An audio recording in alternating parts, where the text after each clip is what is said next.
Хулубзеку Гатырску Аюсча. Информационный вечер на абхазском телевидении продолжает передача Айзера. Задумку проводить встречи с лидерами абхазских партий по вторникам пришлось скорректировать. Отныне выходить в прямой эфир будем каждый четверг. Такой выбор объясняется желанием обсуждать с гостями самые острые, самые актуальные вопросы. И, как правило, в конце недели основные события в стране уже произошли. И можно подводить итоги. Тема номер один сегодня – новый виток напряженности в отношениях между властью и оппозицией. В чем главные претензии оппонентов президента? Каково отношение центристов к звучащим призывам о досрочной отставке Рауля Хаджимба? И почему не получается сесть за стол переговоров?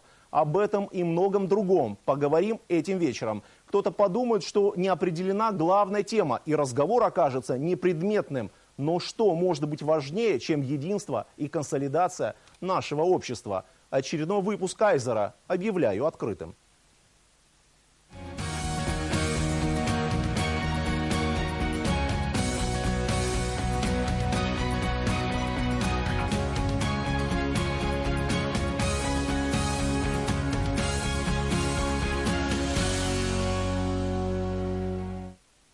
Мы снова в эфире абхазского телевидения. Начну с традиционного приветствия наших гостей.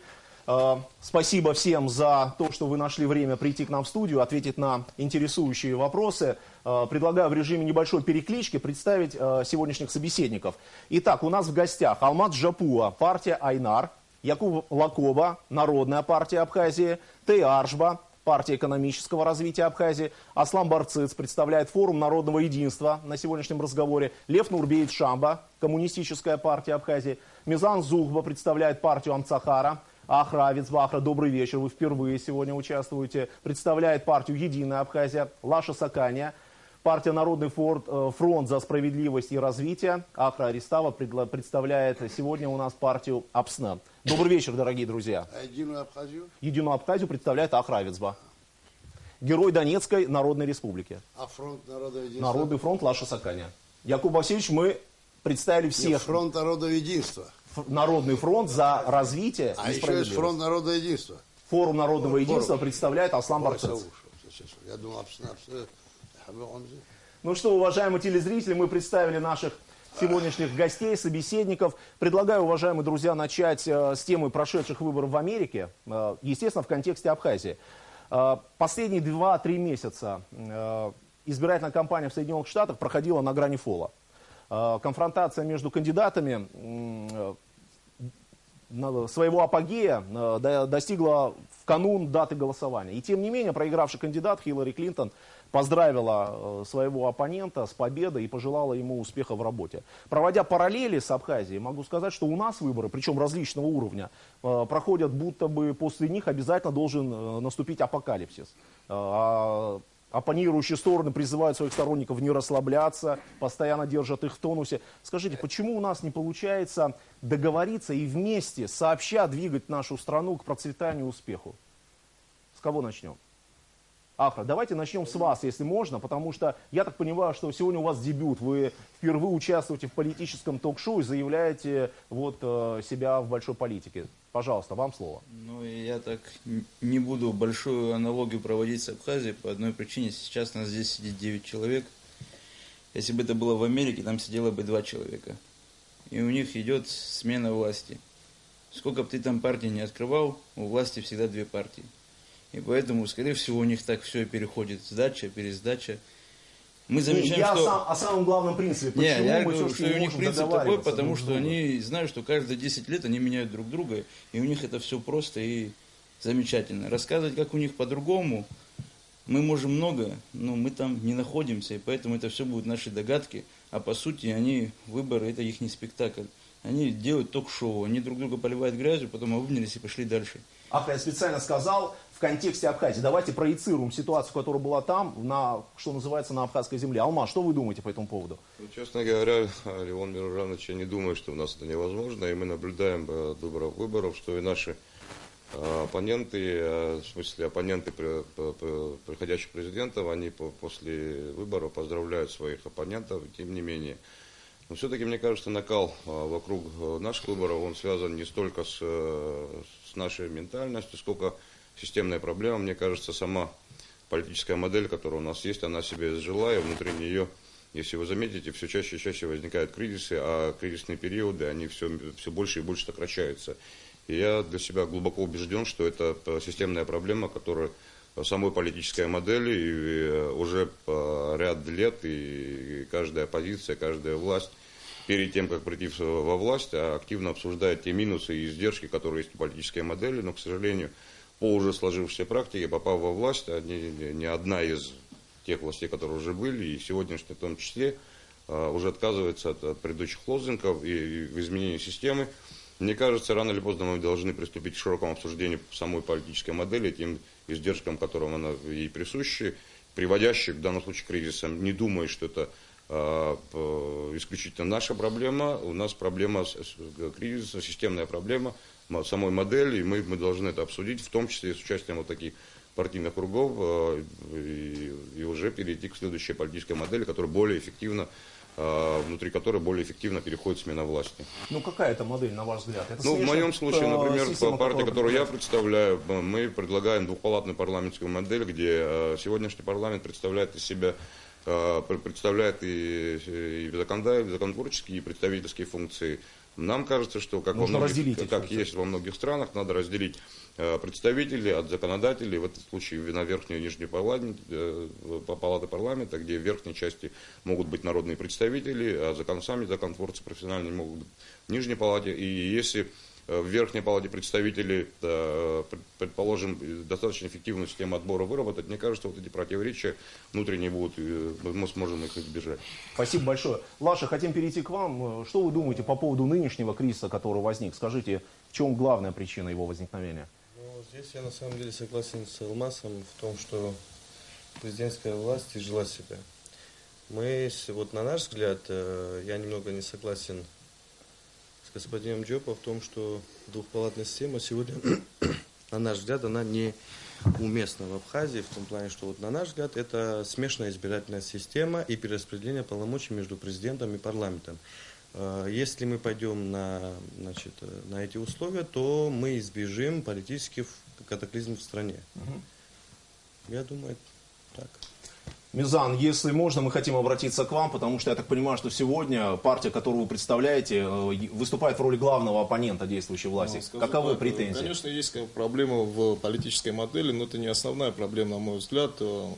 Поменяясь политическая модель в стране, не поменяется общество, да, не поменяются люди, которые находятся в политике. Это хорошо, что сегодня молодые люди пытаются активно участвовать в политике. Но самая основная проблема у нас это во множественных и несбыточных обещаниях, которые дает та или иная власть, приходя, да, идя к власти. Основная проблема, которая сегодня возникает, да, представляя партию Амсахара, мне хотелось бы ярко подчеркнуть те несбыточные, нереальные обещания, которые давала нынешняя власть, которая сегодня приводит, в принципе, к такому политическому противостоянию нашей власти, да, оппозиции и власти. Это те обещания, которые, не буду их перечислять, обещаний было множество: реформирование власти, реформирование государственного устройства, о реформировании вообще местных органов самоуправления. Претензий очень много и достаточно ярко, мы все прекрасно помним. В первую очередь, мне кажется, каждый должен начинать с самого себя. Да, принято говорить, что мы имеем такую власть, которую заслужили, но абхазский народ заслужил сегодня действительно достойную, хорошую жизнь. Сегодня мы находимся очень, не будем скрывать, будем называть вещи своими именами, будем говорить правду. Я лично воспитан в таком духе, что мне учили говорить всегда правду. Нужно исходить из той ситуации, которую мы сегодня видим, да, и делать, извлекать, это всем прекрасно известно, извлекать ошибки из прошлых лет и сегодня строить будущее, нормально строить будущее. Я считаю, что категорически в Абхазии не должно быть такого, и нужно даже какой-то, чтобы люди несли за это ответственность, давать несбыточные, невозможные какие-то, на любом уровне выборов, не только президентских, начиная с местных, парламентских и президентских выборов, за какие-то, никак можно давать какие-то обещания, какой-то большой пенсии, о зарплате, когда это невозможно, учитывая наш бюджет. И либо вообще их не давать, либо придя к власти, нести ответственность за те слова, которые человек дает. Это моя позиция, позиция нашей партии. Нужно... Да, Мизан, если можно, мы хотели бы перейти к коммунистической партии, они тоже озвучат свою позицию, а потом мы обязательно эту тему разовьем дальше. Сама политическая система, которая сегодня существует, вот как депутат Джопо сказал, она изжила. Нам нужно переходить к другой системе. Я, например, считаю, что партийная система, она более облегчила бы ситуацию в Абхазии. Почему ясно? Потому что... Лев Нурбеевич, о переходе к смешанному принципу формирования высшей законодательной власти мы говорили в рамках прошлой передачи. Да. Я думаю, что сегодня нет смысла снова говорить об этом. И тем не менее, что мешает нам договориться, вот сесть, что называется, в одном помещении за круглый стол и начать обсуждать... Обещал многое. Это не я сказал, говорил Мизан. Назовите такую страну, когда президент баллотируется, свои обещания где выполнил? В какой стране мира вы видели это? Ну, что касается пенсии, зарплаты, они действительно повышены, может не до такого уровня, но повышение имеет место. Происходило не за последние только 2 года. Повышения постепенно происходили и в те времена, и в те власти, при власти богатых. Я не знаю ни одного президента в мире, который в предвыборной кампании обещал, и все пункты, которые он обещал, четко выполнил. Не только в Абхазии, во всем мире. Ну, вы назовите одну страну, где это четко выполняется. Безусловно. Вообще даже есть такая шутка, что больше всего обманывают. Это шоу, выборы это шоу. На охоте в период выборов. Люди много обещают, много говорят. А сама реальность другая. Сама реальность. Аслан Барцыц, форум народного единства. И если говорить о ситуации сегодняшней, мы говорим именно, хотим понять, почему сегодня происходят эти процессы, почему каждый раз происходит вот это некое обострение, почему должны одни, теряя иногда границы в высказываниях, я не знаю, там, в выражениях, и какой-то внутренний тормоз, когда отсутствует, да, почему это происходит? Что получается? Что нет культуры какой-то внутренней? Наверное, это так. Какую бы систему ни предлагали, смешанную, двухуровневую и так далее и тому подобное, видите, на мой взгляд, в первую очередь, проблема заключается в самой политической культуре. То есть, если человек заходит в общество и не говорит «здравствуйте, бзера фюмес», если он к этому не приучен, то, извините меня, любую систему ему подавай, если он хамить будет, если он будет говорить какие-то вещи, неприемлемые в обществе, и общество потихоньку будет привыкать к этому и воспринимать это как чистая монета, вот то, с чего ты начал разговор. Мы видели те процессы, те разговоры, которые проходили на выборах в Соединенных Штатах. Это к Абхазии никак не приемлемо. Вы понимаете, если я начну говорить про Лева Нурбеевича или про кого-то здесь в студии, что было с ним 20 лет, и он будет говорить, что со мной было 30 лет тому назад, ничего хорошего это не приведет. Я самой традиции, потому что Абхазию перманентно лихорадит. В чем причина? Почему на сегодняшний день мы видим, вот такое желание у многих политиков, у многих людей войти во власть, занять то или иное кресло, что... Что касается участников нашего сегодняшнего диалога, представителей политических партий, то это их уставные обязанности прийти во власть и бороться. Я понимаю, для чего? Для чего прийти во власть? Для того, чтобы изменить жизнь к лучшему, я так понимаю. Яков Васильевич, для всего. Это знаете как? Мизан, будьте добры. Я хотел бы, чтобы каждый из участников высказался. Собственно говоря, вашу позицию мы уже услышали. У нас остался Яков Васильевич. По второму. Обязательно. И второй, и третий круг будет. Яков Васильевич, вам слово. Яков Васильевич, то, о чем вы говорите, там очень много причин для этого. Назовите главную. Не случайно здесь такой разброс мнений. И не все повторялись, один другого дополняет. Но тоже это все не исчерпано. Можно еще продолжать, значит. Вот очень тонко обратил внимание на это обстоятельство одно. Вот наш Барцыц Чачурбеевич Аслан. Вот можем менять действительно форму государственного управления от президентской перейти пропорциональной или смешанной. Ну, там еще другая очень важная слагаемая часть формы государства. Помимо формы государственного управления, помимо формы государственного устройства, политический режим, форма политического режима, политика правового режима. Речь идет о методах, способах, приемах, манере, стиле властвования, осуществления власти. Они разные. И как бы вы ни меняли, если режим определенный, и у людей, оказавшихся у руля, настрой определенный, то результат будет соответствующий, вы понимаете. Вот и культура, там много, мотивация, зависимость. Наша страна небольшая. Мы же видим, что происходит на Украине. Там открыто в эфире называют имена заокеанских специалистов, советников, там, понимаете, как говорится, опытных профессионалов, ЦРУ, все прочее, которые командуют, регулируют. И во всем мире так почти. Супер-моно-сверхдержава. Ну, амбиции таковы у США. Все внимание уделили. Абхазию обошли, думаете? Нет, конечно. Знаете, Владимир Маяковский говорил, я слушал вот вас, интересны ваши ответы. Все флаги мира в гости к нам. Помните, да? Ну, мы это уже не можем сказать. Нас, Россия, Великая Британия, ряд небольших государств. Хотя среди них Венесуэла вообще-то большие, вообще-то средние государства, не совсем маленькие. Но все равно. И тем не менее, почему не получается у нас мы можем диалог? твердо, зато мы можем твердо сказать, все разведки мира в гости к нам, понимаете. И что этого нет, оно, конечно, есть. И это не фактор, фактор просто мы не можем это выявлять. С другой стороны, у нашего народа, как здесь тоже было отмечено, колоссальный, значит, самоуправленческий потенциал, традиции самоуправления. И это спасает. Было бы такое в другой стране, как на Украине, давно бы взорвалось, и было бы то, что на Украине и в других некоторых странах, на постсоветском праве. А в Абхазии нет, почему что сдерживает вот эта традиция, остатки, которые все-таки в нас живы, понимаете? Остатки от коммунистов. Не случайно говорят, свобода наша в нас самих. Спасибо, Яков Васильевич. Ахрашотович Аристава, партия Абснет, пожалуйста. Добрый вечер. Еще раз. Я вас всех приветствую в студии. Я все-таки чуть-чуть по-другому на это смотрю. У нас вопрос этот обсуждался на политсовете. Любая модель выстраивается по цели и задаче, которые общество и народ требуют решить, и их надо решать. Во-первых, сейчас мир поменялся. И под это тоже надо подстраиваться. Мир стал прозрачным благодаря тем технологиям, которые сегодня к нам все пришли, включая и Абхазию.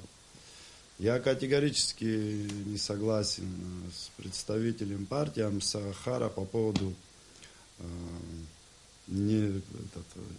как вы сказали, несбывшихся обещаний. Во-первых, я против, чтобы кто-то вообще приходил без всяких обещаний во власть. Обещать – это план. Во-вторых, там не было несбыточных обещаний. То, что если они не сбылись на сегодняшнюю дату, это не значит, что они несбыточны. Тем более там не было заоблачных обещаний. Сегодня, благодаря, опять же, интернет-технологиям, нам трудно объяснить молодому поколению, почему учитель в Польше получает 800 евро, а наш учитель, значит, в более худшем положении. Поэтому обещать тоже надо уметь. Это цели и задачи, которые надо решать. Сегодня я тоже не вижу такой проблемы, что мы не можем с кем-то договориться. У нас и родственные отношения. Я, кстати, думаю, что дождь обещаний будет как раз ближе к марту месяцу. Мы прекрасно и за столами сидим, и мы люди такие, похороны, свадьбы, улица.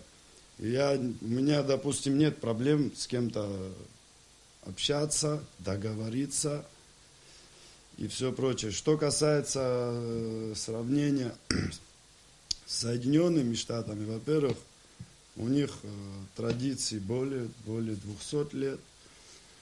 Я согласен, что у нас это в крови заложено, и демократия, и принципы, они более древние, но есть формы. И плюс к этому я хочу добавить, надо все-таки вовремя, ориентиры в мире меняются, вовремя и быстрее определяться. Потому что вот 19 век, это вот нам просто, знаете, как напоминание должно быть. Когда вовремя не были приняты решения, это привело к трагедии. 20 век для нашего народа, несмотря на репрессии, на сталинский режим, на преследование нашего народа, все-таки те люди, которые вышли с народа благодаря образованию, такие как Нестор Лакоба, такие как Тамара Платоновна Шакрыл, я сейчас, пусть без обид, всех, конечно, формат не позволяет, задача стояла, значит, добиться, восстановить суверенитет, и мы, в принципе, 20 век можем считать успешным. 21 век мы перешли. Стартовая площадка у нас заложена неплохая. То есть у нас есть суверенная территория, на которой мы можем решать вопросы свои для своего народа на равноправных условиях с нашими соседями. Поэтому какая модель, как нам договориться, правильно выбрать? Я не юрист и не специалист по Конституции.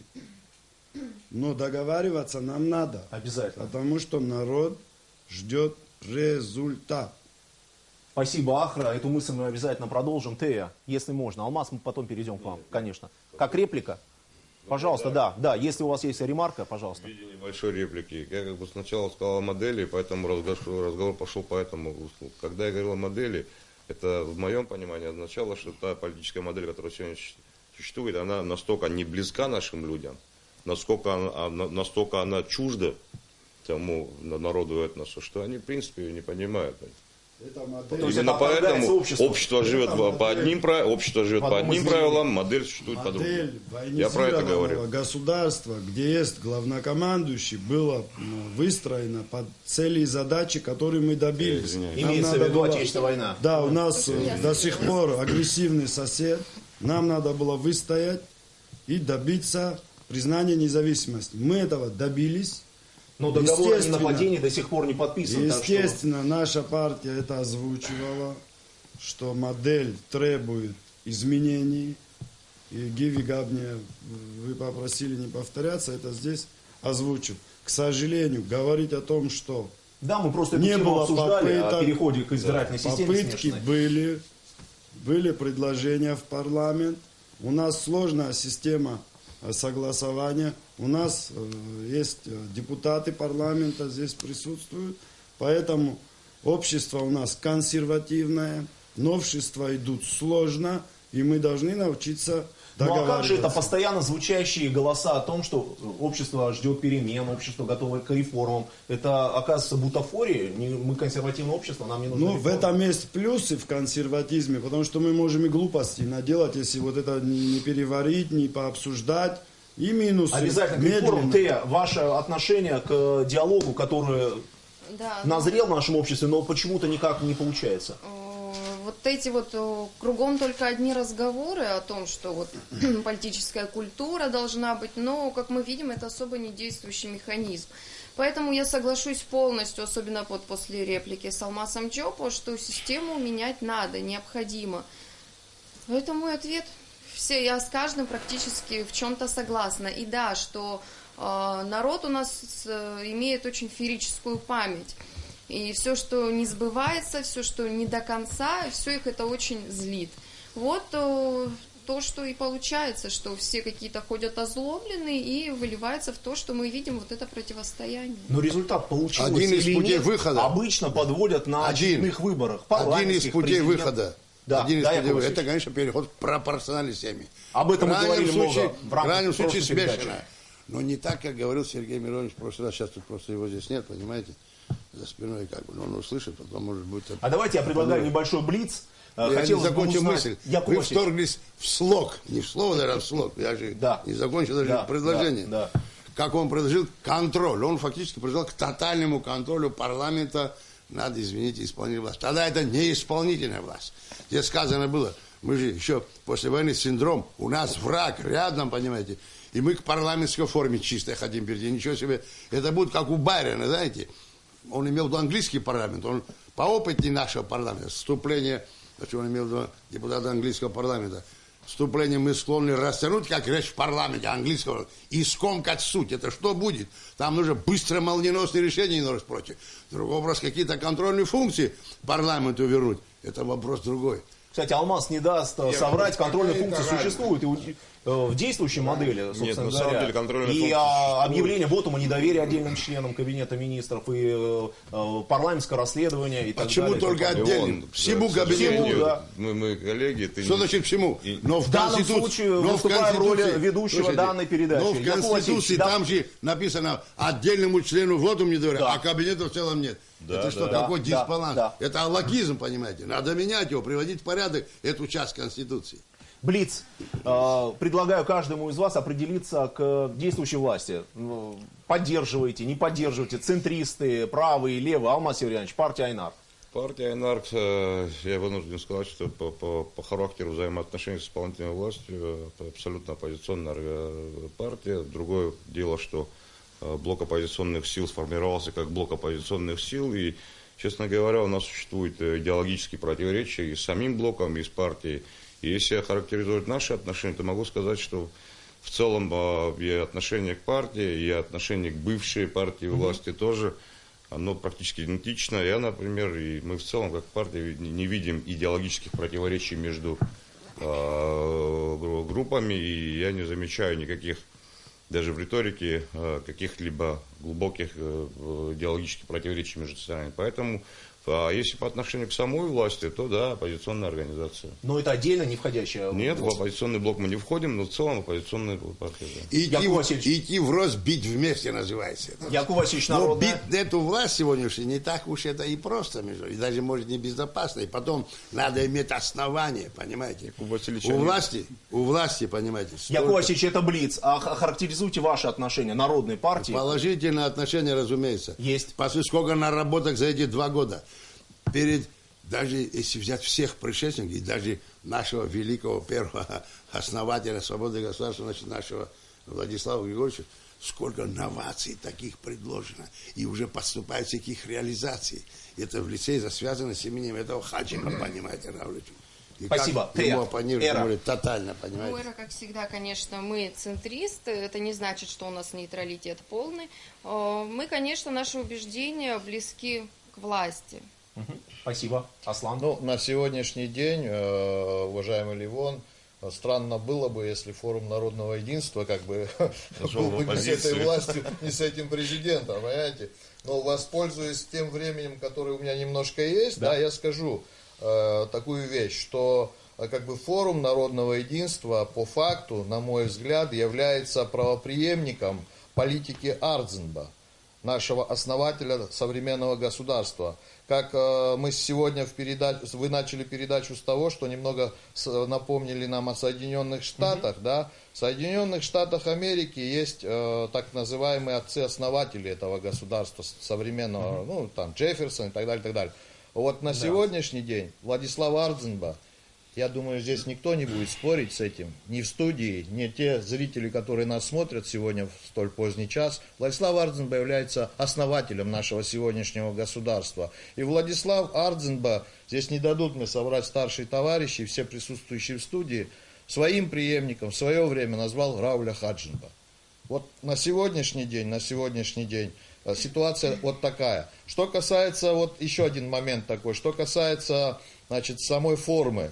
На мой взгляд, значит, сегодня нам необходима сильная президентская власть. По-любому. Другое дело, что парламент, да, может обладать более расширенными функциями контроля за исполнительной властью, за кабинетом министров и так далее и тому подобное. Это уравновесит, сбалансирует, на мой взгляд. И так называемая система сдержек и противовесов. Система сдержек. И может быть, это будет являться тем фактором спокойствия, политического такого, сбития всех напряженностей, которые существуют сегодня в обществе. Спасибо. Лев Нургевич. Наша страна — это молодая страна, правильно? Молодое государство, которое только начинает учиться ходить. Если мы сегодня власть будем делить, парламент, я не против. Полномочия можно парламенту увеличить, усилить. Но вместе с тем, сегодня обязательно должно быть, мое мнение, это президентское правление. Раз. Второй вопрос вы задали, поддерживаете ли? Как вы сами себя позиционируете? Мы сами себя как оппозиционируем. Избрали президента. Народ избрал президента. В выборах мы все с вами участвовали. Шли, голосовали. Если мы каждые 2 года, 3 года начнем путем митингов менять президента, да, мы пропадем как государство. Мы потеряем все, что имеем. Мы все должны об этом подумать. Спасибо. Не переходить черту.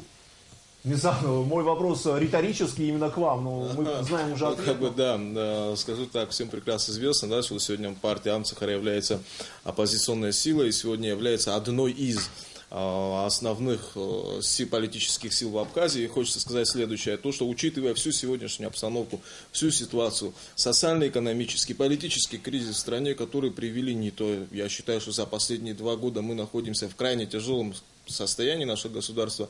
Это не моя оценка. То, что сегодня наша организация, блок оппозиционных сил проводит какие-то митинги, это не воля нашей организации, это не воля политсовета, это воля народа, который собирается на этот митинг, это воля изъявления народа, который собирается и высказывает недовольство. И в основном наша организация, блок оппозиционных сил... Митинги, речь идет о встречах. О встречах, которые как бы так принято.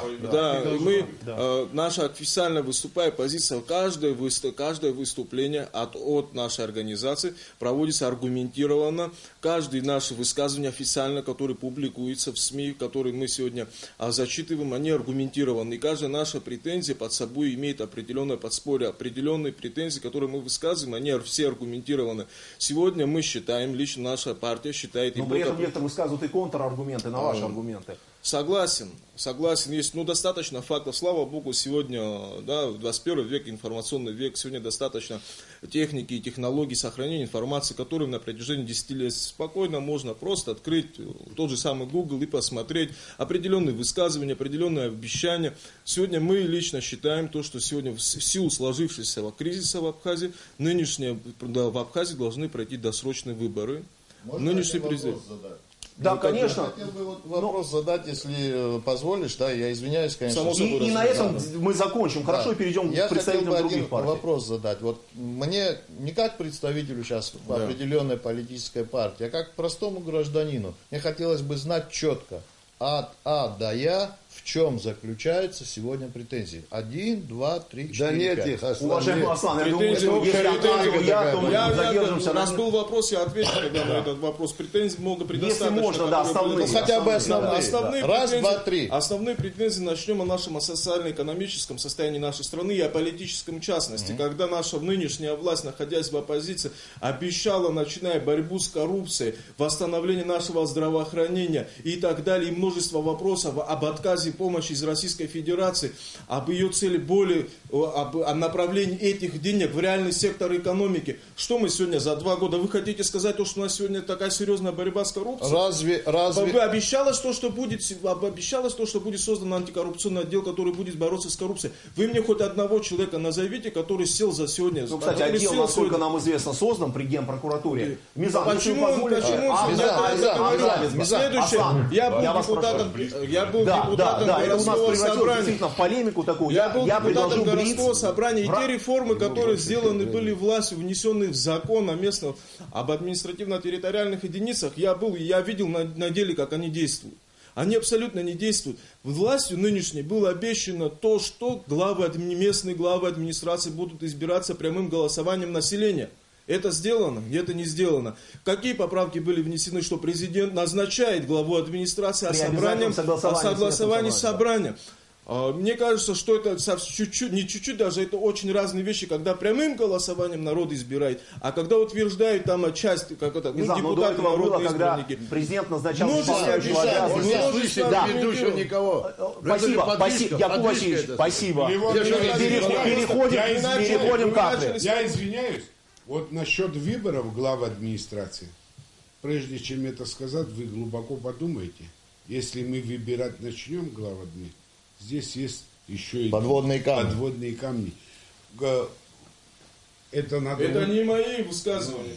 Тем более, что не ваши. Это были высказывания. Якуб Васильевич, Мизан высказал точку зрения политической организации, интересы которой он представляет на данном эфире. Да. Полемика состоялась, мы благодарим его. Какая полемика состоялась? Один человек сказал, другой две фразы. Вы обязательно будете иметь возможность. Как состоялась полемика? Пожалуйста. Был объявлен блиц. Потом мы мысли эти продолжим. Пожалуйста. Смотря, если будем равнять оппозицию и власть, те претензии, которые мы слышим от оппозиции, что власть обещала избирать на местах, начнем с того, что им говорят, что вы обещали, вы не сделали. Но по сути они не говорят, что это правильно. И я поэтому считаю, что этим упрекать не стоит, потому что, придя именно к власти, вы сами этого не сделаете, увидев те подводные камни, будучи у власти. Сегодня, Единая Абхазия на какой платформе? Единая Абхазия на платформе той, что сегодня она по своему уставу и по своему мышлению стремится к власти, и мы понимаем, что у нас написан устав. Написан устав не одним днем и не от нечего делать, а написан обдумав, временем, и поэтому мы сегодня, как партия, которая стремится к власти и к конституционному порядку, поддерживаем власть.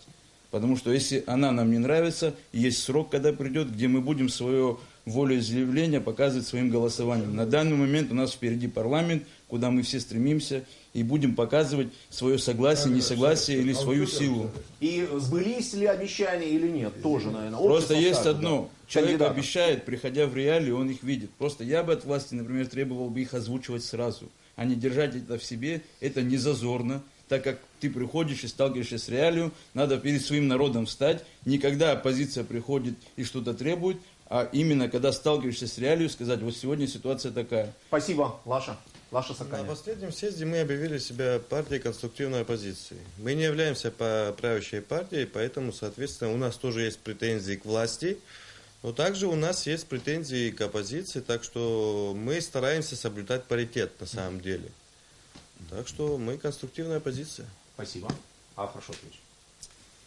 Ну, я думаю, что ясно, да, какой позиции, какая позиция у партии Апсны. Я, во-первых, хочу прокомментировать. Партия Апсны категорически против досрочных выборов президента. Объясню почему. У нас тоже... Вот я об этом и хотел. С нами Шотович, давайте тогда я сразу озвучу свой вопрос, и вы начнете на него отвечать, потому что вы уже к этому перешли. Собственно говоря, Блиц был объявлен именно с тем, чтобы вы обозначили свою позицию, имеется в виду политических организаций. А сейчас вопрос, поддерживаете ли вы идею о досрочных выборах президента? Ахра, вы начали, вам слово. Перейдем потом к Алмасу. В партии дело в том, что у нас сложная по договоренности структура партии и сложный механизм принятия решений. Вот, допустим, один против, все, решение не принимается. Да, поэтому люди у нас имеют твердые убеждения, и мы сегодня что видим реально? Я никогда не обращаюсь там, к сплетням, к слухам, это несерьезно.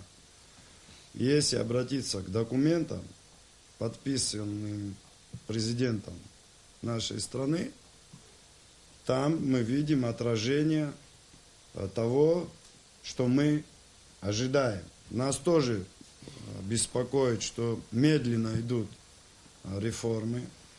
Мы тоже за это переживаем. Но если мы видим реформы, инициированные президентом, в налоговой сфере, реформы, инициированные, это документы, подписанные документы. Значит, нравится, не нравится, это другой вопрос. В конституционной сфере. Реформы, инициированные президентом в сфере электронных понятно, что технологий, но есть то есть, чтобы в страну пришли современные технологии, чтобы наша страна не отставала. То есть, это реальная политика, между прочим, и экономическая в том числе.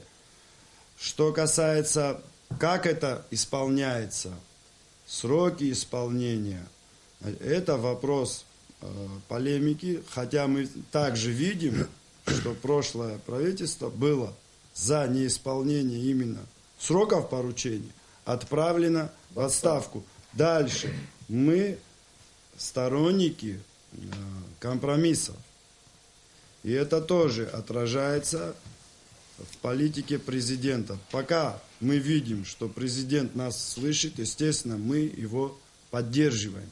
Спасибо. То есть компромисс, я докончу, пожалуйста, мысль. Компромисс политический был совершенно недавно, может быть, не со всеми партиями, я тоже об этом слышал, но то, что премьер-министру было дан полный карт-бланш на то, чтобы сформировать правительство. И, кстати, мы, наша партия, были сторонниками сформировать правительство профессионалов. Именно профессионалов. Даже если не удалось, кто-то отказался по каким-то причинам, я считаю, мы можем опять к этому прийти. Найти нужные правильные слова. И сегодня наш народ ждет результат. Естественно, те реформы, которые инициированы, это новшество. У нас такого в стране не было. И этим должны заниматься высококвалифицированные профессиональные кадры. Нравится это какой-то партии или не нравится. Допустим, с нашей партии никого не позвали. Но если позовут профессионала, мы будем двумя руками за. По-моему, это очевидно. Алмаз, пожалуйста. Ну, в отношении требований партии Амцахара, поддерживает ли партия Айнар требования Амцахара? Ну, во-первых, должен сказать, что если партия Айнар поддерживала данное заявление, можно было бы узнать об этом из газет, телевидения, по крайней мере, в виде заявления. Может, вы хотели бы сделать сюрприз? Однако, я должен сказать, что в данном случае у нас достаточно интересное свое собственное отношение к данному вопросу. Мы действительно считаем, что нынешняя, я не буду говорить власть, потому что власть в целом это огромное количество людей, это не только президент, это в целом огромная команда людей. Но руководство страны однозначно, я не говорю там не о избыточных обещаниях, дело в том, что я не вижу, мы в целом не видим никакого движения вперед, это в целом по структуре и по методам управления, с теми же методами управления, что и ранее. Все разговоры о том, что мы существенные там вперед подвижки сделали, не вижу никаких подвижек, а в отдельных частях вижу даже движение назад, и поэтому какие-то отдельные улучшения, может быть, они в целом не системные, нельзя говорить о системных, значит, продвижении вперед, какие-то отдельные улучшения, связанные с отдельными личностями, может быть, с кем-то еще. И в этой связи хочу сказать, что ну, честно, давайте, если уже по-честному, 10 лет и представители бывшей оппозиции, и в целом, и уже к моменту, значит, 2014 года народ шел к этим выборам с лозунгом «Народ ждет, мы ждем перемен». И вы это помните, это был главный слоган. Какие активные перемены наступили, я не знаю. Мало того, характер противоречий, которые возникают внутри общества, и мне говорит, однозначно говорит о том, что власть не намерена там никакой там делать подвижки в консолидации, а то, что, о чем здесь говорил Ахрашотович, что проводятся активные консультации, ну, это не совсем корректно так говорить, потому что... Но все, что вы перечислили, Аслан Северянович, это основание для досрочной добровольной отставки президента. Или 19-й год, конституционный срок завершения полномочий нынешнего главы. Если я не могу сейчас, в данном случае позиции партии Айнар нет. В моей интерпретации я не думаю, что сейчас может стать, речь может идти об отставке президента, но тем не менее хочу вам сказать, что в момент кризиса политического, как только оппозиционные организации начинают наращивать конфликт, тут же, значит, возникают вот такие подвижки самой власти, но как только кризис проходит, думаю, что это проходит для них совершенно бесследно, и никаких выводов из этих ситуаций власть не делает совершенно. Спасибо большое. И в конечном итоге, извиняюсь, да, и в конечном итоге думаю, что это все-таки до прямых конфликтов может довести. Потому что, когда ни одна из сторон не хочет двигаться по отношению друг к другу, и все, значит, намерения о сближениях позиций, они только на словах, рано или поздно это превратится в конфликт. Спасибо. Пожалуйста, ваше. Леон, вы знаете, вот я достаточно долго наблюдаю над всеми процессами в нашей стране, и на сегодняшний день кризис, он достигает вершины. Точки кипения? Да, он достигает точки кипения, на наш взгляд. И вот у нас есть предложение, допустим, и к власти, и к оппозиции. Оно состоит в следующем. Я вчера давал интервью. Значит, есть у нас на сегодняшний день законно избранный президент. Это Рауль Джумбович Хаджимба. Он должен, допустим, остаться до конца своего срока. Но предложение, значит, заключается в чем? Наша партия предлагает передвинуть парламентские выборы где-то порядка на полгода. Я понимаю, это нарушение Конституции. Но, к великому сожалению, мы Конституцию нарушали не раз. Когда? Ну, Лаша, это провокация. Дайте, пожалуйста, я доскажу, пожалуйста. Можно это? Провокация, не провокация? Точка зрения. Вы предлагаете Я предлагаю перенести на значит, на осень парламентские выборы. До парламентских выборов принять ряд законопроектов. Это закон о смешанной избирательной системе, это закон о перераспределении полномочий между президентом и парламентом, это закон о распуске парламента, закон об импичменте, обязательном порядке, значит, утвердить Конституционный суд, всю коллегию, чтобы она была... Ну, с 1 января 2017 года вступит. Да, ну вот смотрите, да. Вот, до этого, чтобы это было, значит, Конституционный суд, еще несколько там, ужесточить в обязательном порядке, значит, закон о выборах депутатов Народного собрания, несколько фильтров сделать по психиатрической, энергетической. Мы об этом говорили, да, президент уже говорили, да. Кстати, мне это очень понравилось. Провести парламентские выборы. После парламентских выборов все эти законы должны вступать в силу. И тот закон о перераспределении полномочий между президентом и парламентом, где у президента остается весь силовой блок внешнеполитическое ведомство, весь социально-экономический блок остается на формирование парламента кабинета министра во главе премьер-министра. Так я считаю. Большинство формирует кабинет. Да, так я считаю, мы и оппозиция, и власть ничего не потеряют. Лаша, в случае, если ваши предложения не будут услышаны и ничего не изменится, тогда вы скажите, насколько обоснованы требования о досрочной отставке? Вот, что называется, хастагалуанта, время, в котором мы стоим. Сегодня. Мне сложно 10 ноября. на сегодняшний день говорить о таких вещах, я вам скажу так. Никто, точнее, я ни от кого не скрывал, я на протяжении до 10 лет был сторонником Сергея Васильевича, Александра Золотинского. И я к этим людям отношусь с большим уважением. И сейчас по-прежнему? Ну и сейчас по-прежнему, Яков Васильевич. Ну, понятно. Позиция. У нас есть 3 президента, и вот последний, 4-й президент, пока вот, который... Это право каждого гражданина. Да, это право каждого гражданина. Для меня каждый президент страны, я не ищу в президентах большие минусы. Мне хочется, чтобы каждый президент страны для наших граждан был... За отставку или против отставки? Да, я не готов. Хотел спросить об этом, Алмаз, я спасибо. на сегодняшний день не готов к отставке, но наше предложение именно в таком варианте. Потому что сегодня, поверьте, мы к концу месяца, я думаю, придем к большим напряжениям. Вы о чем-то знаете, наверное, Лаша. Я предполагаю только. Ахра, пожалуйста.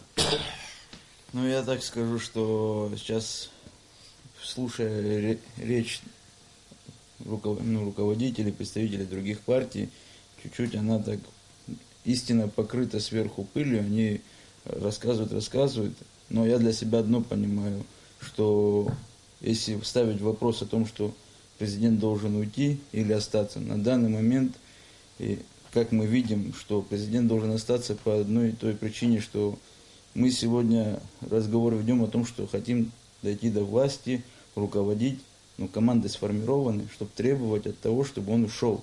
Вот если была бы та альтернатива, которую можно сказать, вот есть человек, вот его команда, вот его цели. Нет, ты не выполнил, ты уходи, а что-то будет лучше. Вот просто интересно на этот момент. Спасибо. Лев Нурбиевич. Ну, вопрос, конечно, очень... Что думают коммунисты? Очень интересный вопрос. Но сегодня ставить об уходе президента, я считаю, что это приведет к хаосу, катастрофе наш народ. Это мое мнение. Почему, я вам скажу. Где у нас гарантия, что другой президент, который придет, через 2 года тоже, та же оппозиция потребует. И у нас наша страна станет, как говорят, с клеймом банановой страной. Мы должны соблюдать Конституцию, с конституционного поля не выходить и работать в этом направлении. Потому что иначе для нас плачевно закончится.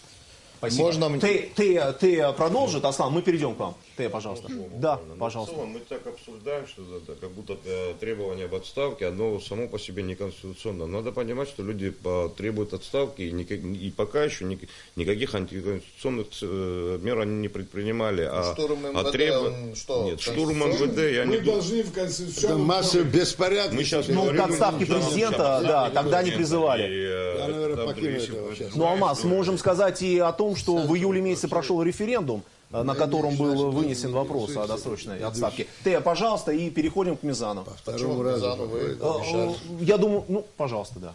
Хорошо. Ну, есть ли вообще абсолютно идеальная власть, и есть ли совсем неправая оппозиция? Но все-таки референдум у нас был, и после этого референдума, мне кажется, у оппозиции идея о досрочных выборах должна была уже пропасть. Вот именно. Да. Что еще хотела дополнить, что то, что сейчас происходит, то, что делает действия оппозиции, это похоже более на раскачивание народа. Не на то, что это желание народа, это раскачивание. Это не то, что было в 2014 году. И поэтому, мне кажется, это вообще недопустимо, потому что мы пойдем как циклично, у нас это все будет происходить, в привычку войдет. И поэтому, конечно, надо дожидаться конституционного срока. Якуб Лакова не интересуетесь, Якуб Лакова обязательно. Вы по второму кругу идете. Аслан не высказывался. Якуб Васильевич. Якуб Васильевич, я долго не буду, я быстренько скажу свою мысль. Уважаемые друзья, сидящие в этой студии, уважаемые телезрители, я выскажу свое личное мнение. Не знаю, насколько оно будет совпадать с мнением руководства или партии, это другой вопрос. На мой взгляд, сегодня каждый из нас здесь сидящих пытается говорить о том, что о чаяниях народа. Слушайте, мое глубокое убеждение, народ, мы сегодня все с вами здесь вместе сидящие чуть-чуть достали. Достали до такой степени, что народ говорит: слушайте, дайте нам спокойно прожить, дайте нам зарабатывать, дайте нам кормить своих детей. Ну, по-другому эту ситуацию нельзя. Устраивать каждый месяц митинги, шествия и так далее и тому подобное. Люди на сегодняшний день хотят учить своих детей, лечиться, зарабатывать деньги. Все, подавляющее большинство жителей Республики Абхазия хотят одного – стабильности. И хотят одного, чтобы их меньше трогали, оставили в покое. Что надо людям? Людям сегодня надо обеспечить стабильность, безопасность и законопорядок. В каком плане? Чтобы все граждане были равны перед законом. Я, знаете как, скажу вам такую вещь, открою маленький секрет, что внутри самой партии, да, самой нашей партии форума, есть люди, партийцы, которые во многом недовольны теми процессами, которые происходят сегодня во власти, во многом недовольны, значит, действиями МВД, потому что огромное количество людей гибнет на дорогах, огромное количество людей наркотики принимает и так далее, так далее. Мы понимаем, что нам сегодня надо приложить все усилия для того, чтобы сохранить свой народ. Если не будет народа, для кого это государство? Для кого это все будет создано? Слушайте, мы будем здесь дискутировать, что это надо, то надо. Народ сегодня гибнет на дорогах. Мы это тоже понимаем прекрасно. Вот главная цель. Ситуация на дорогах обязательно станет темой нашего эфира сегодня, ребята, дорогие мои. Поэтому давайте, не раскачивая лодку, как сказали вот здесь старшие товарищи, не сохраняя то, что может и идти на объединение усилий. Вы понимаете, вот много партий, много представителей, прекрасные ребята, молодые, красивые. Давайте лучше все вместе выйдем на дороги. Да, поможем, остановим брата, родственника остановим. Я призываю, я понимаю, что несколько звучит как-то немножко, может, и странно, но надо включать все возможные механизмы для того, чтобы сохранить сегодня свой народ. А мы сегодня, растягивая это одеяло, каждый на себя тянем мы, и мы хотим при этом, чтобы наш народ нас понимал. Наш народ один раз всех вместе пошлет куда подальше, и этого мы будем заслуживать. Слушайте, давайте остановимся, давайте спокойно, тихо, нормально сядем, хахшику и баркна, придем к единому. Другого пути у нас просто нет. Ну, придет сегодня Амцахара через бунт, придет к власти. Что будет завтра? Да не придет, что будет? Допустим, я говорю, что будет завтра? Что будет послезавтра? За меня не надо говорить. Слушайте, не надо. Мы Вы сохранили свое говорить, государство. Мы прошли такой тяжелейшую войну. Мы пришли по признанию этого государства. Мы сегодня, как здесь говорили, да, мы сегодня имеем хороший старт. Хороший старт мы имеем. Мы никогда не думали, что нас признают в 2008 году, слушайте. Вот используя этот старт, используя все эти возможности, да, ошибки есть. Большие Аслан, мы уже ошибки. сказали об этом. Лев Нурбеевич, небольшую ремарку, и мы переходим к Мизану. Вы хотели добавить? Подумайте, если мы создадим хаос здесь, Яков Васильевич, вы есть еще завершаете. и другой Вы вариант завершаете. примирения. У всех равные возможности, Яков Другой Васильевич. вариант Да. к миру. Вы об этом подумали? Мизан, пожалуйста, вам слово. Вы посмотрите. Яков Васильевич, пожалуйста, Даже конечно. уже Мизан вас поправляет, слушайте. Около часа мы ведем работу, 20-30 секунд Якуб Балаков. Яков Васильевич, это неправда. Что Вы завтра утром в И вообще записи это не нашего ваш проект. эфира об этом вы это скажете. наша партия ставила жестко перед президентом и открыли этот проект. И вот что из этого происходит. Слушайте, оппозиция, вот здесь сидит представитель. Купала Не в только, эфире. вот оппозиция, Подождите, вот ну, оппозиция. что вы за меня хотите Я говорить? не хочу, Яков Вы как, Васильевич. вы за меня пытаетесь Пожалуйста, говорить, вам слушайте. слово, вы в эфире. До того, как этот проект не ваш, не по вашей силе был открыт, оппозиция купалась в эфире. В месяц, раз минимум, час-полтора, что забыли, что ли? Годами Народная партия не в эфире отсутствует. Я уже последний раз стал отказываться вообще, потому что я говорю, только прямой эфир. Появился правитель, смотри, что вы делаете. По второму, третьему кругу. К Мизану, он хорошо, молодой человек, совесть немножко больше имеет, наверное, все-таки, знаете, ачар, все-таки в них больше чистоты, что ли. И он уже вам говорит, слушайте, Якубу дайте что-то Яков Васильевич, вы хотите сказать, что совести у меня нет. Я так Слушайте, понял вашу знаете реплику, что? да? Вам слово, вы за можете, меня говорите, вы я можете скажу сказать. свою. Конечно, Я скажите. скажу, что я хочу. Пожалуйста, вам Есть у слово. вас совесть. Пожалуйста, вы Вот на вопрос скаживаетесь. хочу Да. вас ответить, слушайте.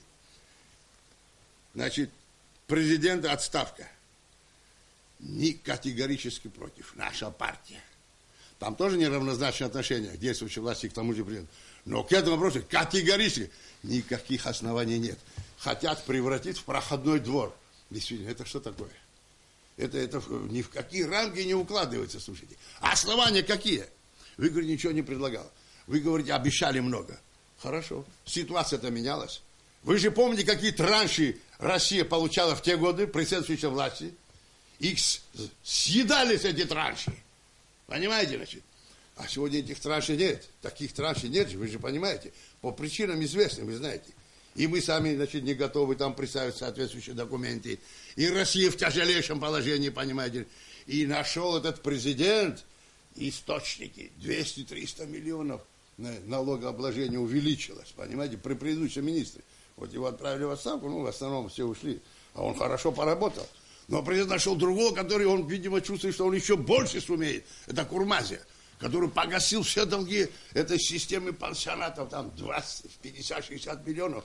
Он думает, раз это он может, ну давай его сюда. Кстати, он не очень хотел. Нет, давай, говорит, понимаете. И вы говорите, нет, там мусороперерабатывающий завод. Это наркомафия. Некоторые, слушайте, кто из предшественников вообще слово наркомафия, кроме Воронова, бедного? Это опасная риторика, понимаете. И этот президент говорит, борьба с наркомафией. И задачу министру дал, этому Кобахе, дал ему статус вице-премьера, чтобы сумел координировать с другими правоохранительными органами, понимаете. Это впервые. И вы же помните, как лейтенанта, нет, даже, по-моему, капитана, офицера СГБ задержали под ярмо уголовного закона. МЧС. Наркобизнесмен. На МЧС тоже был там, значит, более мелкий такой офицерик. А этот СГБ работник официально сказали. Понимаете, это что? Это ничего, что ли? Впервые. И многие вещи впервые. А мы говорим, ничего. Нет, понимаете, значит, это, не скромно, понимаете. Потом же этика должна быть какая-то. Посмотрите, вы говорите, ничего, никаких там не было таких действий. А то, что МВД было, это что? Это разве не массовые беспорядки? Это государственное преступление. Там очень страшные санкции такие, понимаете. Расследуются. А то, что предлагают ведущих историков, академиков Гажба, профессор Станислав Лакоба, понимаете, это ведущие историки. Это Станислав Лакоба, один из ветеранов такой, значит, как говорится, национальной борьбы. Умница, понимаете. В других обществах таких людей на руках носят, понимаете. А мне, а ты тут дашь-то, ты там. И что? предложение сжечь. Здесь вы об этом никто не говорите почему-то. А оно-то зафиксировано в СМИ. СМИ, вот Лагербай показали по вашим телевизорам, там не показали эти фрагменты. Сжечь книгу предлагает. Это разве не экстремизм? Еще через СМИ это экстремизм. Это все признаки уголовного преступления.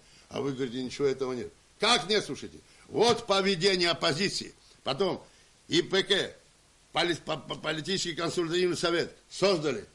Не пришла оппозиция туда. Они говорят, вы сами, помните, в лице Квекискири был в прошлый раз, ну вы сами приходите так. Слушайте, ну мы хотим, чтобы оппозиция, вы же хотите там на этих самых демонстрациях и манифестациях и сходах что-то говорить. Ну хорошо, хотите ради Бога. И на референдум, на который сами не пришли. Но придите, и туда тоже придите. После той словесной перепалки мне даже неловко перебивать Якуба Васильевича, нарвусь на очередную грубость. Глаза в глаза будем смотреть и говорить более предметно. Якуб Васильевич, понимаете? Можно считать, что вы высказались? Кстати, я хочу внести ясность.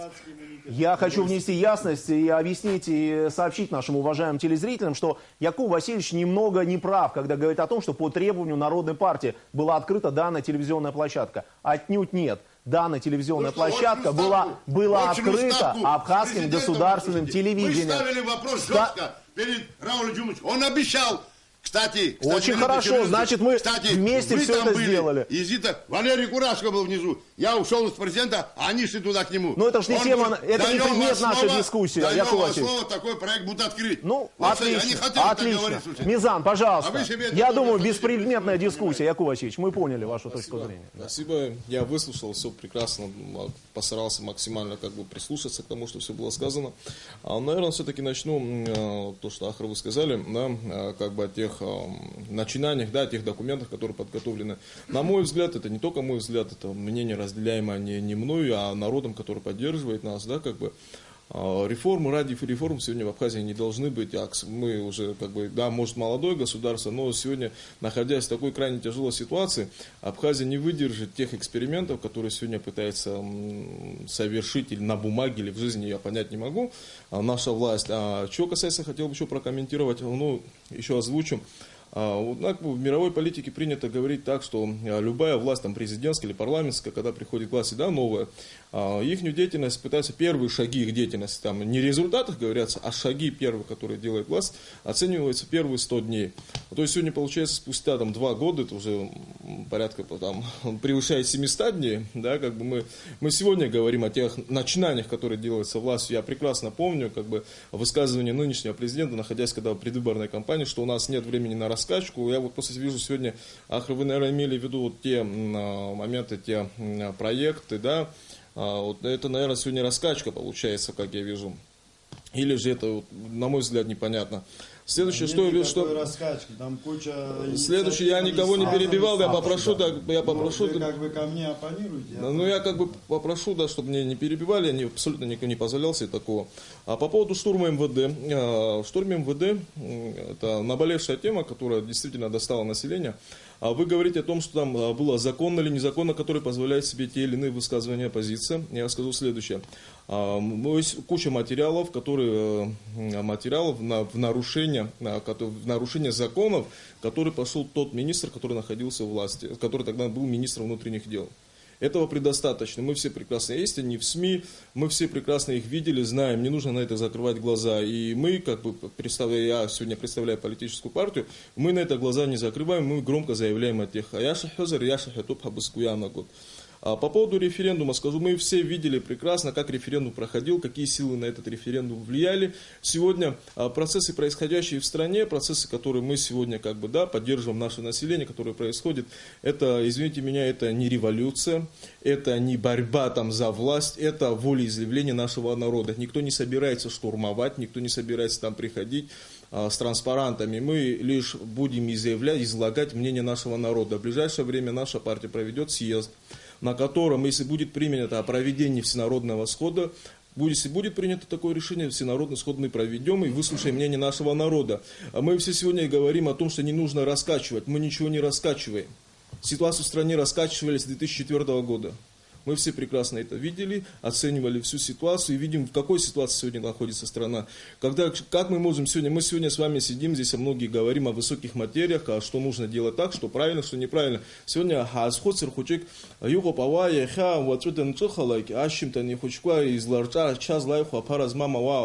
вот эти несчастные люди, это наши люди, которые завтра просыпаются, не знаю, обворовала предыдущая власть. Я с вами не согласен, Якуб Васильевич, Не я вас не перебивал, попрошу, с уважением лично к вам. Мы должны задуматься о этих людях. Мы их лишь поминаем там, когда какие-то выборы происходят, когда нужно на какой-то сход. Людям достала нынешняя ситуация. Помогать нужно людям, которые сегодня зарабатывают своим трудом. Это необходимо. Спасибо, сегодня Мизан. Я договорю. Не, вы договорили, да. но сколько еще? Я договорю, помимо меня, люди были, которые дольше меня разговаривали. Мы не сегодня специально. что сегодня у нас происходит? Сегодня мы все прекрасно видим, любое нормальное государство, тем более с рыночной экономикой, тем более демократическое государство, основное его стержень является средний класс. В Абхазии средний класс это наиболее самая маленькая ячейка. У нас есть либо бедный, либо богатый. Необходимо срочно поднимать уровень на жизни на нужный уровень жизни абхазского народа, проживающего в Абхазии. Без поднятия этого уровня жизни, без принятия экстренных мер, а планирования каких-то далеко идущих планов мы ни к чему хорошему не приведем. Мы много говорим о том, что российские деньги сегодня не поступают. Извините меня, когда мы не видим надежного партнера, конечно, не будут помогать еще больше. Для того, чтобы нам больше помогали и чтобы нам не навязывали какие-то других и иных договоров, которые бы так или иначе говорили бы о недопустимости, мы из себя должны представлять надежного партнера, который был бы надежен, который был действительно партнером. Пока мы сегодня, на мой взгляд, в сегодняшней ситуации, мы не представляем из себя надежного партнера для Российской Федерации. Если бы мы себя представляли надежного партнера, мы бы жили бы сегодня, получали бы гораздо больше помощи и поддержки. Но там в другом причине. Спасибо. Мы работаем в прямом эфире уже больше часа. Обязательно. Вопрос. Никакого кризиса нет. Тем более, как здесь сказано, системного. Есть имитация кризиса, есть работа над созданием видимости кризиса. Вот о чем идет речь. Мы работаем больше часа в прямом эфире. Сейчас обязательно каждый из вас выскажется. Если вы говорили тут о преступности, реально, за последние 2 года произошло такое огромное количество и таких громких преступлений. Ни одно из этих громких преступлений не расследовано. Вы все прекрасно лучше меня знаете и понимаете, когда социальный уровень населения падает, да, когда уровень нету денег, люди беднеют, повышается прямо, как график повышается преступность. Я предлагаю резюмировать нашу сегодняшнюю встречу, наш откровенный разговор. Обязательно Ахра. Да, пожалуйста. Ахра и Ахра. Ахра Шотович и вы. Опять же, мы то, что касается системы, в начале передачи обсудили. Безусловно, систему надо совершенствовать, чтобы добиваться больших успехов. Говорить там страшилки какие-то там. Знаете, не надо жонглировать цифрами. Понимаете, вот когда идет жонглер, есть факты, есть цифры, которые регистрируются, есть цифры, которые еще не регистрируются. Сейчас есть предложения хорошие, поддержанные президентом по государственной статистике. А вот жонглировать, зачем? Кого мы обманываем? Мы же не говорим, что всем хорошо, мы всех осчастливили. Это неправда, это никто не говорит. Но мы сегодня говорим, давайте найдем общий язык. Давайте обеспечим прорыв. И давайте мы подумаем, что поможет этому прорыву. Будь то будет это конституционные реформы, будь то это другие реформы. Единство может способствовать цели, этому прорыву. пути достижения. Понимаете? То, что вы говорите, отношения ухудшить, я так не считаю. Что значит? Вы хотите сказать... Якуб Васильевич здесь говорил, не надо, вы понимаете, есть мировой кризис, есть рубль, мы валюту не имитируем, мы курс рубля не контролируем. И понятно, что обнищали, я тоже обнищал. Понятно, что в долларах была другая зарплата.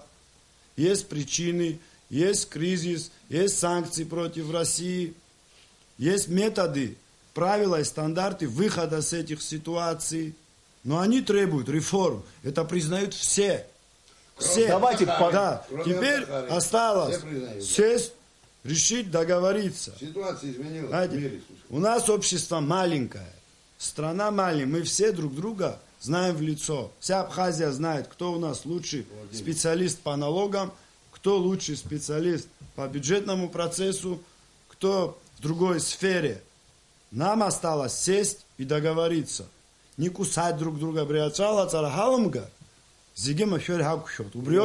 Ключевое, мне кажется, ключевое. И дополнительно, что касается коррупции. Эта тема, значит, сегодня, в связи с тем, что она щепетильная, знаете, мы не научились, чтобы система работала. Не ходить к президенту там, эти сказки рассказывать, а чтобы система правоохранительная наказывала. Сегодня там реформы, кстати, особо не нужны в плане усиления законодательства. У нас есть вымогательство взятки, уголовная статья. У нас есть статья, касаемая превышения должностных полномочий. Есть статья, касаемая присвоения бюджетных средств. Есть статья и по контрабанде, по неуплате налогов. Мы этой темой, я сейчас говорю как сотрудник администрации президента, потому что мы не хотим все говорить. Мы четко, Даур Джумкович лично сейчас собирает материал, и мы хотим понять и подойти к этому вопросу системно. Почему, когда правоохранительные органы видят, что кто-то нарушает закон, они не надевают наручники? То есть они не должны никого ждать, они не должны ходить к президенту, или в партию, или куда-то. Они должны выполнять свои функциональные обязанности. Идет мониторинг. Мы хотим понять, где идет сбой, как эту проблему решить, и как, чтобы система работала. Уважаемые друзья. И каждый занимался своим делом. Президент, кстати, по Конституции может помиловать. Нет проблем. Но если систему мы не наладим, а коррупция – это первое зло сегодня. Первое, и это наше наследство. Я даже не буду говорить прошлая власть. Это советская, я прошу прощения, коммунистическую партию. Спасибо. Но давайте я предлагаю завершать. Говорить о том, что я согласен. Я согласен. При отставке министра иностранных дел президент лично заявил о том, что нет прогресса в отношениях с Российской Федерацией. Это к тому, что вы сказали. А по поводу коррупции, у нас же не было времени на раскачку. Действительно нету, да, правду скажем, нет времени на раскачку. Так нет, вот, я не вижу сегодня, президенту было предложено создание антикоррупционного отдела при президенте, что было прямого подчинения. Принято, буквально с марта вступило в действие в новейшей истории Абхазии антикоррупционное законодательство. В этом году сейчас идет мониторинг, где оно слабое, и чем его усилить. И вы услышите в ближайшее время. Второй вопрос. Будьте добры, есть другие участники, когда мы говорим о коррупции, честно говоря, это, знаете, что напоминает? Коррупция была и в прошлых властях. А про нынешних я вам скажу. Вы сейчас говорите о антикоррупционном законодательстве. В прокуратуре, Генеральной прокуратуре, от парламента, в данном случае от меня, лежит не менее 3 или 4 запросов, где вот такими материалами, где парламентарии отправляют на чиновников и на высоких чиновников. Покажите мне, пожалуйста, хоть одно дело, в рамках которого, я даже не спрашиваю, осудили ли. Я спрашиваю, где открыли, посмотрели, вообще начали работать над реакцией. И когда мы говорим про то, что коррупции меньше, больше, надо понимать, что в этом отношении ничего здесь не делается. И даже когда парламентарии лично в Генеральную прокуратуру относят пачками документов, даже в этом случае прокуратура не собирается шевелиться. Решение, но я вас прошу, говорить об этом. Спасибо, мнения прозвучали по этому вопросу. Предлагаю подытоживать, если позволите, перекрестный такой сделаем итог. Лев Нурбеевич начинает, Мизан продолжает, и вот по этой последовательности Алмаз Джапуа завершает. Мизан, Алмаз завершает в этот раз. Пожалуйста. Нет, начинаем с вас, Лев Нурбеевич.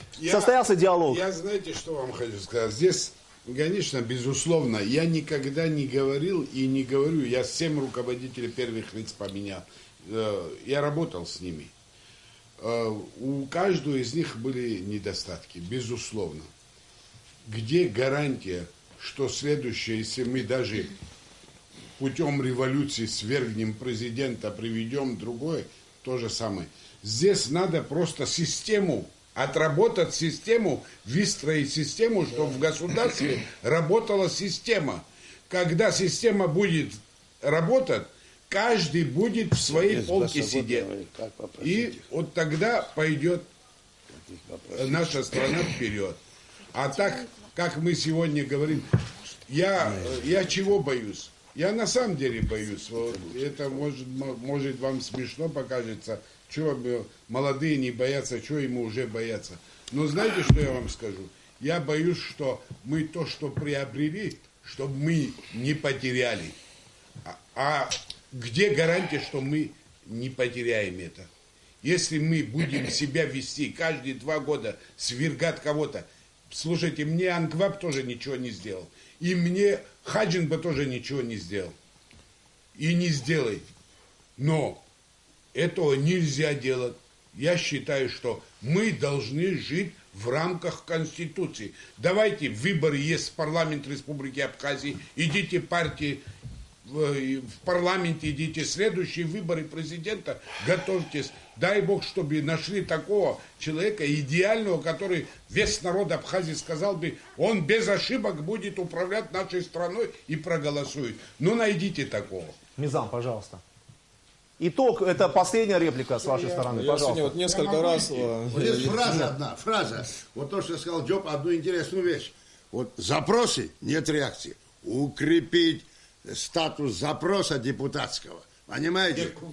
И тогда, значит, а что, санкции вести? Не реагируешь на запрос депутата? Кстати, есть эти санкции. Извини, укрепить, усилить, я говорю. И тогда будет другая картина. Можно по 10 запросов писать. А те депутаты, которые работают, что-то нарабатывают, как что-то, значит, аккумулируют, что-то анализируют и подают в качестве запроса, это же хорошо. Безусловно, Мизам.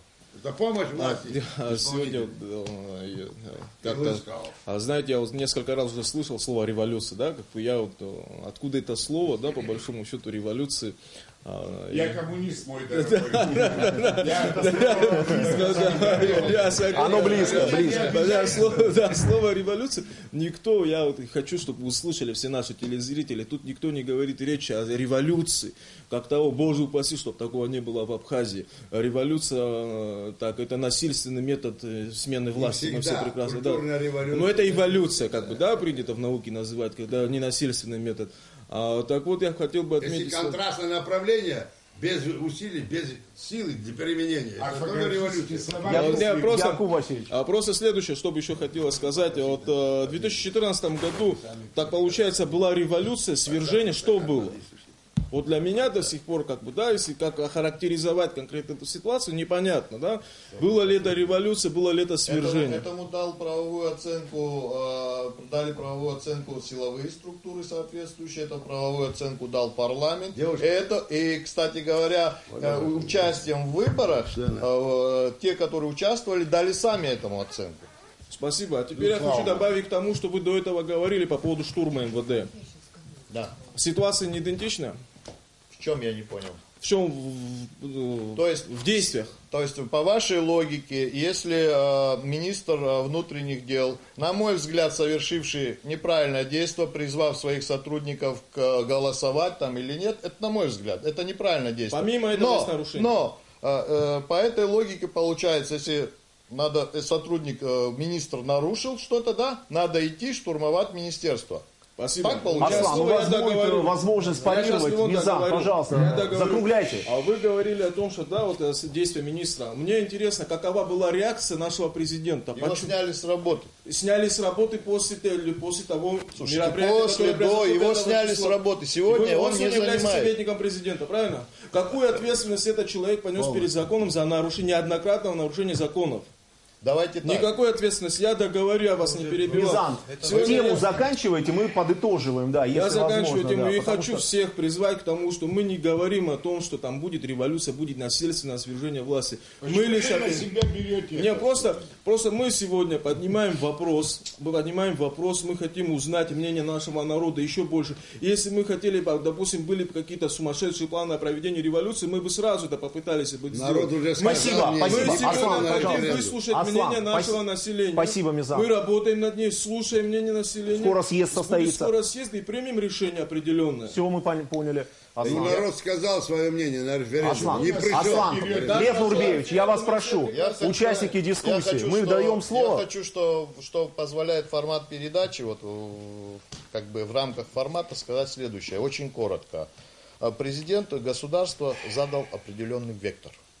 Этот вектор где-то удачно, где-то может не совсем, где-то затягивается, где-то какие-то перебои, сбои существуют, но вектор задан. Вектор на то, чтобы значит, установить правопорядок соответствующий, жить по средствам, зарабатывать эти деньги сами и прочее, к чему не привыкли многие предыдущие. И прочее. Вот надо соответствовать этому вектору, надо идти по этому пути. Президент обозначил это. Нюансы бывают. Знаете, что-то получается, еще раз говорю, что-то не получается, но трагедии в этом, криминала в этом на сегодняшний день никакого нет. Есть соответствующие структуры, есть парламент уважаемый, зубастый парламент, не всегда соглашается с мнением президента, может не проголосовать так, как я знаю, да, но эти все структуры, эти все структуры работают, ребята, дорогие мои. Спасибо, Аслан. Аша, пожалуйста, Единая Абхазия. Еще что я хотел сказать, один момент, еще что я хотел сказать. Наше государство вышло из войны, вышло из блокады, не имея ни одного рубля государственного долга. Что было, и какие мы проценты платим, и какой кредит навешен на государство, мы все это знаем. Вот знаете как, для меня очень важно, чтобы мы все понимали одно. Жить надо по своим средствам, работать надо. Работать, а не ждать, допустим, очередных выборов и не обманывать никого, что вот будут очередные выборы и кто-то озолотится, обогатится. Очень хороший посыл к нашему обществу. Спасибо. Ахравицба, партия Единая Абхазия. На данный момент сожалею, наверное, о том, что чуть-чуть возрастом моложе всех, что не могу перебивать, вставлять. Каждый раз изо рта вырывает мои слова, чтобы не сказал, промолчал. Но так как я сейчас представляю партию и получил слово, я скажу. На данный момент мы разговариваем о народе, чтобы народ. Мы все время об этом говорим. Но ни один в своей риторике не разговаривал доступными для народа словами. Все говорили поверхностно, для понятной друг другу языку. И сводится к тому, что мы упрекаем власть, она пришла, вы не сделали то. Мы чуть-чуть путаем. Так как мы представляем партии, мы занимаемся политикой, мы для себя имеем тот анализ, что семечку бросил, и не надо сразу срывать плоды, потому что оно должно дерево вырасти. И поэтому то, что вектор, какой президент задаст, он может аукнуться на третий срок, там, 10-го президента или еще что-то. Это какой задашь ты вектор, он дает направление. Просто он не должен страну в пике пустить, он должен направлять. Мы просто вот прослойку от народа и до президента теряем. Мы не требуем с тех людей, которые сидят, чиновники на своих местах, выполнения их функций. Мы сразу идем к президенту. Насчет того, что говорим о преступности, упрекаем министра. Но преступник, он должен вырасти, он не становится сразу преступником. У него должны эти мысли появиться. Это также опять семечко и плоды, оно растет. Если при той власти или до этого было преступности меньше, да я сомневаюсь, мы всегда говорили, я еще с детства помню, что наша тюрьма переполнена. Это проблема в нашем обществе было, что люди потеряли вкус к жизни. По одной причине мы стремились к независимости, у нас была цель, мы ее получили. Дальше мы следующую цель не поставили, мы не подняли эту планку и ковыряемся вовнутрь. Мы на внешние рубежи вообще не выходим по политике. Мы кого-то там, журналиста, поймаем, представляем его, что он какой-то той там дальней страны, и вот он к нам приехал, он журналист. Мы должны реалии говорить, мы не должны преподносить, как будто это приехал руководитель там дальней страны, и мы с ним заключаем отношения. Самообманом не должны заниматься. Если мы говорим о народе, мы должны говорить о народе. Мы говорим, народ не выйдет. Ну, начнем, например, взять Украину, туда народ выгоняли. Мы видели, что народ выходил, выгоняли. Наш народ, он легко взрываемый, поэтому он выходит на все митинги, которые проходят с согласием, несогласием или посмотреть, они выходят сами. Их туда нет указаний там, на какие-то службы, чтобы вышло столько-то человек, вышло столько-то человек. Они идут сами. Но мы должны им объяснить, что не надо, бросая тоху, брать паспорт и идти голосовать и ориентироваться на то, что ты когда с избирательной урну бросив, выходишь, у тебя электротоха стоит. Нет, вся та же. Спасибо. Тея. В последнее время мы только и стали заниматься, что обвинениями и оправданиями. Оппозиция взяла очень большой разгон с самого начала. Обвинения сыпятся, где-то обоснованные, где-то не совсем. Но хотелось бы спросить, а где ваше предложение, где ваша программа? Мне кажется, без этого нелепо было бы вот так стремительно куда-то идти. Потом система, да, ее нужно немедленно реформировать. Мы идем слишком медленными шагами, что приводит к тому, что противостояние у нас все усиливается. Спасибо. Можно одно слово? Сколько минут вам? Меньше минуты. Хорошо. Это и касается власти, и оппозицию. Я хочу именно по штурму МВД высказаться, потому что для меня это было проблематично. Увидев это, я, находясь на позициях, нашел время, уехал сюда и присутствовал после здесь. Я в первый день не смог присутствовать. Я просто хочу задать к оппозиции такой вопрос. Чего вы хотели добиться? Если свержение министра, я считаю, что надо было к его работодателю идти и там митинговать. Это показываешь ты, что против чего-то или власти, или против назначений. Но когда ты идешь в МВД, где есть оружие, где есть какие-то документы, которые потом взбудоражат народ, я считаю, для меня это нападение на государственность и на государство, никак не на министра. И поэтому вопрос к власти теперь. Где реакция? Почему вы это позволили? Где аресты? Хотя в видео я все четко видел. Каждый, вы знаете, какие действия их были. Мы переходим не к хорошему сценарию насчет того, что сегодня политические партии ориентируются, переходят к технологиям, которые мы прекрасно видели на Майдане, что стоит 1000 человек, но десятка врывается, дерется, и весь народ начинает бурлить. Спасибо. Лаша, пожалуйста. Левон, можно добавить, там как вопрос звучал в мой адрес? Закругляем. Вы высказали свою точку зрения, в том числе по событиям 5 июля. Ахра тоже имел такую возможность, он воспользовался ею. Лаша, пожалуйста. Якуб Васильевич, следующий. Я считаю, что альтернативы диалогу между властью и оппозицией нет. Нам свободу не подарили, мы ее завоевали кровью. Лев Нурбеевич, мне 30 лет, но я не побоюсь и не постесняюсь сказать, что я тоже боюсь потерять то, что завоевал мой отец, там, вы, ваши братья, сестры. Это на самом деле достаточно ответственный момент для нас всех. Я хочу обратиться ко всему народу нашей страны. Мы должны взвешивать каждый шаг для сохранения нашего государства. Сегодня, на мой взгляд, вот наше предложение, если вдруг, не дай бог, фаза между властью и оппозицией дойдет до пика, мы все вместе, весь народ должны встать и заставить их договориться. Это мое мнение. Спасибо большое. Якуб Васильевич, пожалуйста. Ну, вот я возвращаюсь к теме политического консультативного совета, который создан был. Пусть приходят туда люди. Что, на колени должен стать президент, чтобы пришли представители оппозиции, чтобы там разговаривали и чаще, и больше. Здесь 9 человек. Видите, 1,5 часа на 9 там получается же мало, понимаете. Повестка дня заранее обговаривать. Хотите, пригласим телевидение. Были случаи, несколько заседаний. Почему не телевидение, спрашиваем главу государства? Ну, потому что, может, оппозиция не хочет. Все, мы попросили не заходить. Вот.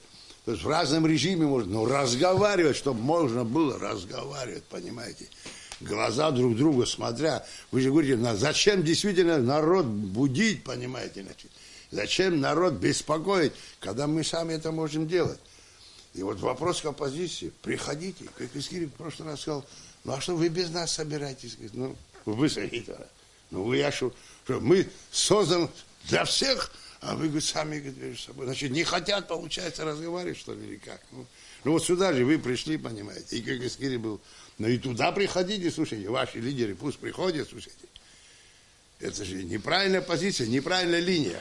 Значит, получается, что здесь установка какая-то на конфронтацию, значит, на что-то плохое установка, понимаете, чтобы взорвать ситуацию в обществе. Слушайте, народ наш мудрый, и он это не позволит. Но мы не хотим. Тем более, посмотрите, там вот такие вещи стали всплывать, вы же видите. Ну, понимаете, ну не хочется об этом говорить, слушайте. Спасибо, Якуб Васильевич. У каждого свое лицо политическое, слушайте. Ну, понимаете, значит, мы в нашем заявлении, я тоже подписал, слушайте. Я раньше, кстати, знал это, ну неприятно, слушайте. Неприятно, слушайте. Война началась, своего папу, маму туда отправляют, слушайте, в Тбилиси, слушайте. Якуб Васильевич, и эти люди сегодня, они хотят столкнуть нас зубами. Да, народ не позволит, баба. Я прошу, передайте Я сегодня говорил, вы эту часть не показали. Пока не совсем поздно. Уже немножко, конечно, не то, что было вчера, было вчера. Но пока еще не совсем поздно. Давайте, приходите, будем разговаривать к чему-то. Слушайте. Это было мнение председателя Народной партии Абхазии Якуба Лакоба. Ахра Арестава, представитель партии Апсна. Да, все-таки нас смотрят телезрители, и хочется на положительной все-таки волне закончить передачу, тем более у нас нету ни с кем каких-то идеологических противоречий, которые невозможно преодолеть. У нас нет там партий таких, да, где нацисты, социалисты или там капиталисты. Это очень важно. В этом плане нету таких противоречий. То, что касается конструктивной критики, она очень важна. Лично я всегда слушаю, что говорит лидеры оппозиции. Это даже полезно, потому что человек один не может все знать, все охватить, все учесть, и она нужна, оппозиция, и именно критика конструктивная.